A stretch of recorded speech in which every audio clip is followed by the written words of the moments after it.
PCMC news मध्ये आपलं स्वागत आहे। पाहूया प्रभाग क्रमांक 29 मधील प्रमुख लढती। अ जागा अनुसूचित जाती महिला, अंगोळकर रवीना सागर भारतीय जनता पार्टी, डोळस कुंदा गौतम राष्ट्रवादी काँग्रेस पार्टी, आमराव पौर्णिमा देवराम अपक्ष।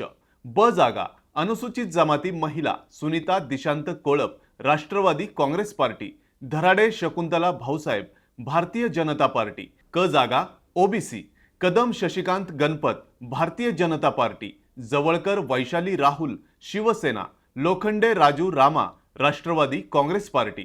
ड जागा सर्वसाधारण, जगताप श्याम शांताराम भारतीय जनता पार्टी, जवळकर तानाजी दत्तात्रय राष्ट्रवादी काँग्रेस पार्टी, रितेश बाबूराव आवळेकर अपक्ष, सूर्यकांत दशरथ दिल्लीकर अपक्ष, संजीवनी पुराणिक अपक्ष। या प्रभागात राष्ट्रवादी काँग्रेस व भाजप या दोनच मुख्य लढती राहणार आहे। या प्रभागातील प्रमुख पक्षांच्या उमेदवारांनी पक्ष बदलल्याने इथे आता निकाल कसा फिरणार याकडे सर्वांचं लक्ष लागलंय। तुम्हाला काय वाटतं, ही लढत तुमच्यामध्ये कशी असेल, कोण विजयी होऊ शकतो ते कमेंट करून नक्की सांगा आणि सोबतच पीसीएमसी न्यूजच्या चॅनलला सबस्क्राइब करायला विसरू नका।